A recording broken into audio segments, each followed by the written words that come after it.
In my area of study, since I work in the Gospels and I work in the life of Jesus, I belong to a community of scholars, you might say, that really are interested in what we call contextual exegesis. Now, what we mean by that is, in order to understand what a text is saying, we don't simply look at the syntax and the grammar. What we need to do is we need to become cultural anthropologists of antiquity. That means those of us who exegete a text need to time travel. We need to go back 2,000 years and do the very best we can to reconstruct what is happening in that time and place. That means reading ancient texts that are outside of the Bible. That means being alert to archaeology.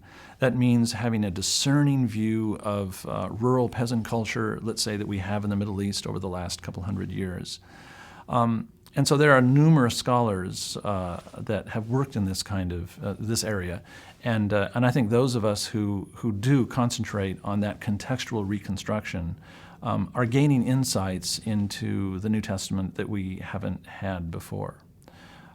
Surprisingly, there is remarkable continuity between the way in which people lived 2,000 years ago and what you will find, for instance, in a place like rural Syria.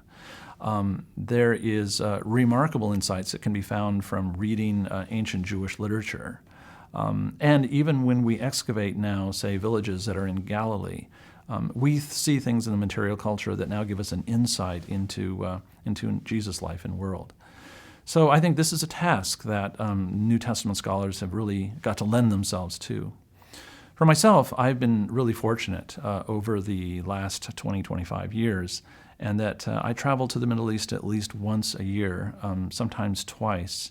And it isn't just to lead tour groups. Sometimes people lead tour groups a lot, and they just basically, they revisit the same tour multiple times. So I have spent a good deal of time not only doing things like that, but teaching historical geography in the country, as well as working in archaeology, as well as leading pastors' conferences and being involved in conferences as a speaker. So I've had a multifaceted involvement in the Middle East.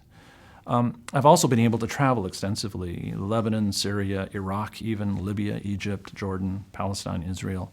And I think that extensive travel has made me alert to a kind of cross-cultural environment. When we read the New Testament, we are reading foreign literature, and I think we don't realize that. We have such excellent modern translations of the New Testament. We think the New Testament was written just maybe last week. But it is a literature from another time, another place, it's a different language, and it presupposes things that our culture has forgotten. So I think this is one of the new cutting-edge issues inside of New Testament studies. It is cultural reconstruction of the New Testament era and how that contributes to exegesis.